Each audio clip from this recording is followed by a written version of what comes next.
Awesome. Thank you so much, Mo. So we're going to keep talking about this data and these um, values that folks have shared with us. And so I want to welcome Marvin and Patrice to the conversation so that we can, dig a little deeper and think about how all of this fits together. So starting off, Marvin and Patrice, you saw in the vibe check on the way in that people had a lot of feelings about reparations. And so some people said, they were optimistic. Some people said that it was necessary. And in our research, we found that people who saw reparations as having a big or a small impact tend to use positive or neutral language to describe their feelings for reparations, of justice, restitution, compensation.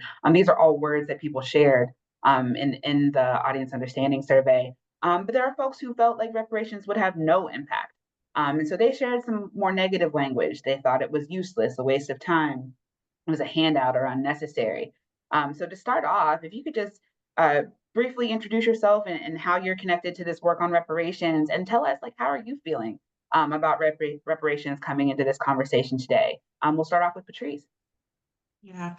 Hi, everyone. My name is Patrice James. I'm the founding executive director of the Illinois Black Advocacy Initiative, which we lovingly call IBAI. IBAI is dedicated to building and harnessing power to create equitable opportunities and outcomes for Black Illinoisans. IBAI expands the capacity of Black community-focused organizations and advances public policy. So first, just thank you so much, BA, for having IBAI in the space and on this panel. BA is a deeply respected organization in Illinois, and has a rich history of working directly with Black communities, working to empower and build Black communities, is really evidenced by this deep work and meaningful work that you all have done. So I just want to give kudos for staying true to your mission and engaging in authentic ways Black people in this city and state. So thank you for the work that you do. Um, and then all of that, Caitlin, you also asked me what are my reactions to. Can you repeat the question? Sorry.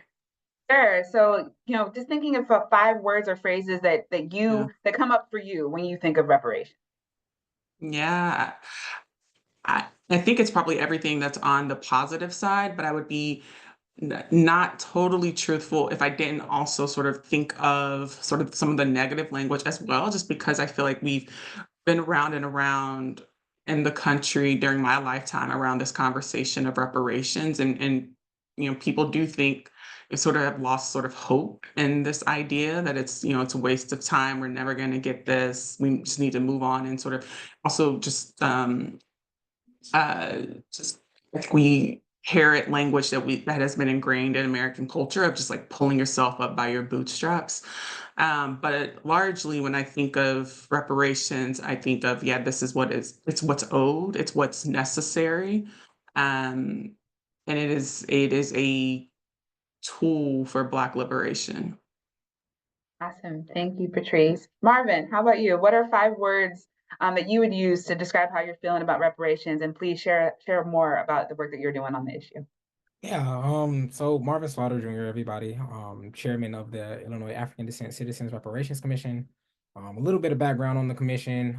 We have been active since December of 2022. We have been hosting public hearings, a lot of public education events, onboarding our research team, and working to truly get to a place where we can publish our harm report, which is slated to come out in December of 2025. In addition to developing recommendations in tandem with community members, community input. So we're really happy to be here at this event to be able to kind of share in some of this qualitative data collection that BlackRoots Alliance has done. Um, I'm additionally the director of the African American Leadership and Policy Institute and a co-author of economist Dr. William Darity, one of the foremost experts in the area of stratification economics, the racial wealth gap, and reparations as a policy. Um, when I think about reparations, I think about ideas like hope, faith, God's promise, right? I also think about precedent. that there is a historical precedent that goes even as far back to those who want to get biblical, to the Israelite Exodus story, and the idea that the Israelites were commanded to ask the Egyptians for gold and silver before they left Egypt. So you have this really kind of historical breadth about the idea of reparations and reparatory justice. But then I also have to think about the idea of, and this may not be a negative thing, but the idea of a debt versus a handout, right? Um, a lot of individuals look at reparations and they're like, we need to stop begging. And, to those individuals, I would say, is it begging if it's owed? And to begin to shift the perspective away from the idea that reparations is something that is undeserved. And I believe that the commission is currently working to make the tie between all of the policy areas that Black Americans who are descendants from chattel slavery have been harmed in, and how that harm has kind of grown and shown itself in tangible ways. Great, thank you so much. So digging into the key opinion question, a lot of the questions that you'll see, in the results come from the conversations that we've been having over the years. And so when we ask people what impact would reparations have on themselves and their family, a majority of people said that it would have an impact, either big or small. But some people did feel like it wouldn't have an impact at all. And so my question to both of you is, what can be done to help people understand the impact of reparations? And what would you say to Black people who don't think reparations would impact them all? And Marvin, if you want to start off first, how would you respond? Yeah, I mean, part of the work of the commission is bidirectional education. So both hearing from the community with respect to what they believe reparations should be, as well as educating the community on areas of harm and on history, right? The United States did not have to be a slave republic, but it was and it is. The Civil War was fought by Confederates to retain slavery. They lost that war, and slavery was outlawed. But there was a lot that came from that origin of slavery that still has negative impacts and externalities on Black Americans today. For those of you who are not history buffs, the idea of Sherman's Special Field Order number 15, which was reparations literally paid out, right? There were the 40-acre land grants that were given to those who were recently emancipated. They already began to pass those out until the assassination of Lincoln, where Andrew Jackson then reneged upon that deal. So to talk about reparations as if it's a pie in the sky idea also shows some of the work that needs to be done in the movement to educate individuals on the history of reparations. And even thinking about the number of African Americans who would have ultimately received that reparatory justice, right? In those 40-acre land grants, that's approximately 400,000 acres of land. And then comparing it to things like the Homestead Act of 1862, where white immigrants were given 160-acre land grants. And then watching as Black Americans who were unable to realize their 40-acre land grant and bequeath the wealth that was associated with land ownership and being able to till the land, versus white Americans who were able to realize that and watch the wealth chasm that grows as a result of that policy decision. So when I talk to individuals about what is most important, I think education has to start. We have to be able to get on code and stay on code with respect to what happened to those who are Black Americans who were descendants of chattel slavery and how that impacted not only our ancestors, but impacts us to this day.